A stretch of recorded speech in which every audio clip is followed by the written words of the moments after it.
शाम का वक्त था। आसमान पर हल्का नीला रंग छा चुका था और दूर पहाड़ियों के पीछे सूरज अपनी सुनहरी किरणों को समेटता हुआ ढल रहा था। बगदाद की सरजमीन पर ठंडी हवा के झोंके बह रहे थे। मस्जिदों से मगरिब की अजान की आवाजें गूंज रही थी। गांव के लोग अपने काम छोड़कर वुजू कर रहे थे और मस्जिदों की तरफ रवाना हो रहे थे। इसी बगदाद की सरजमीन पर एक ऐसा शख्स रहता था जिसकी रूहानियत की महक दूर दूर तक फैली थी। शेख अब्दुल कादिर जिलानी रहमतुल्लाह अलैह, जिन्हें दुनिया आज गौस-ए-आज़म के नाम से याद करती है। उनकी आंखों में तौबा का नूर, ज़बान पर हक की बात और सीने में ऐसा ईमान था जो पत्थर दिलों को भी मोम बना देता। दूर दराज से लोग उनकी खिदमत में आते, इल्म सीखते, तौबा करते और जिंदगी के मायने समझते। एक दिन गौस पाक रहमतुल्लाह अलैह की वालिदा अम्मी ने फरमाया, बेटा अब्दुल कादिर, तू इल्म हासिल करने बगदाद जा, अल्लाह तुझे इल्म और अमल में बरकत दे। उन्होंने कुछ पैसों की थैली उनकी जेब में सिल दी ताकि कोई देख न सके। जाते वक्त उन्होंने अपने लाडले बेटे को गले लगाया, आंसू भरे और फरमाया, बेटा कभी झूठ मत बोलना, चाहे कैसी भी मुश्किल क्यों ना आए, सच पर कायम रहना। गौस पाक ने अपनी अम्मी से वादा किया और काफिले के साथ सफर पर निकल पड़े। रास्ता लंबा था, रेगिस्तान, पहाड़, जंगल और बीहड़ घाटियां। जंगल में दाखिल होते ही माहौल कुछ बदल गया। पेड़ों के साए में अंधेरा गहराने लगा, हवा की आवाजों में डर का एहसास घुला हुआ था। काफिले में बुजुर्ग भी थे और नौजवान भी। सभी डरते डरते आगे बढ़ रहे थे।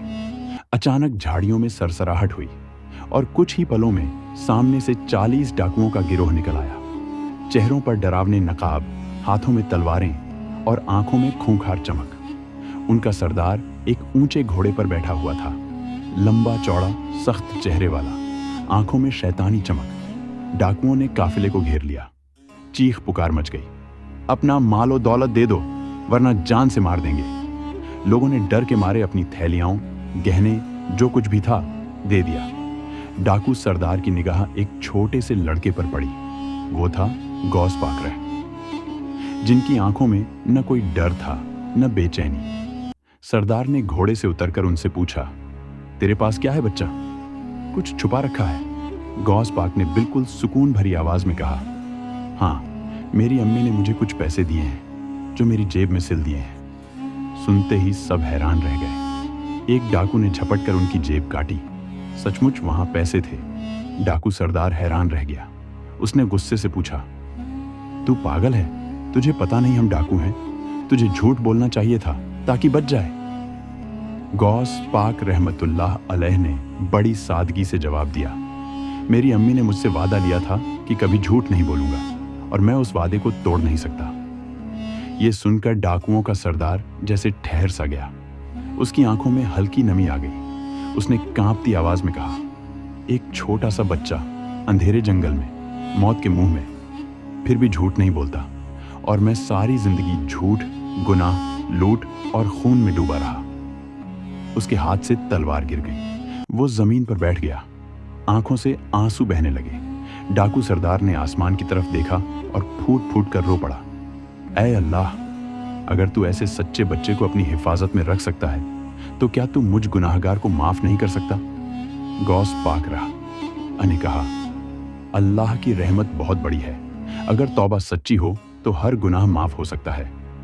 उस सरदार ने वहीं जंगल में उस सच्चे बच्चे के सामने तौबा की। उसके बाद सारे 40 डाकू भी उसके साथ तौबा में शामिल हो गए। सबने लूट का माल वापस किया, लोगों से माफी मांगी और गौस पाक के कदमों में बैठ गए। वो जंगल जो अभी कुछ देर पहले खौफनाक था, अब रूहानियत से महक उठा। हवा में ऐसा सुकून था जो दिलों को छू रहा था। एक बच्चे की सच्चाई ने 40 जिंदगियां बदल दी। देखो, न कोई तलवार चली, न कोई लड़ाई हुई, सिर्फ एक बच्चे का सच्चा कलाम, अपनी अम्मी का वादा निभाना, और 40 खूंखार डाकू अल्लाह की राह में लौट आए। वो सारे डाकू बाद में इल्म सीखने लगे, तौबा पर कायम रहे और नेक रास्ते पर चल पड़े। गौस पाक रहमतुल्लाह अलैह की यही करामात थी। वो अपने अमल और सच्चाई से दिलों को बदल देते थे। इस वाकये में हमारे लिए गहरी सीख छुपी है। सच बोलना कभी आसान नहीं होता, लेकिन यही सच सबसे बड़ी ताकत है। तौबा कभी देर से नहीं होती, जब दिल सच्चा हो तो अल्लाह की रहमत दरवाज़ा खोल देती है। बच्चों की सच्चाई में भी अल्लाह नूर रखता है, वो कई जिंदगियां बदल सकती है। भाइयों और बहनों, आज हमारी जिंदगी में झूठ, धोखा, गफलत और गुनाह की लहरें आ चुकी हैं, लेकिन याद रखो, अल्लाह की रहमत हमेशा तुम्हारा इंतजार कर रही है।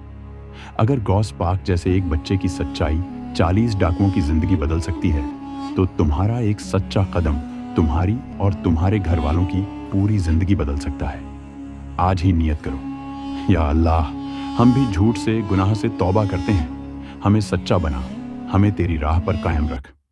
इस कहानी को अपने दोस्तों, बच्चों और घर वालों को सुनाओ, ताकि उनके दिलों में भी सच्चाई और तौबा का नूर उतर सके। इसे शेयर करो ताकि ये वाकया हर दिल तक पहुंचे और कोई गुनाहगार इस नूर से महरूम न रहे। इस तरह जंगल में घटा ये वाकया न सिर्फ 40 डाकुओं की जिंदगी बदल गया, बल्कि आज तक ये किस्सा हमें याद दिलाता है कि सच्चाई और तौबा में वो ताकत है जो तलवारों में भी नहीं। अल्लाह हिदायत दे जिसे चाहे, और कभी कभी वो हिदायत एक सच्चे बच्चे की जुबान से आती है।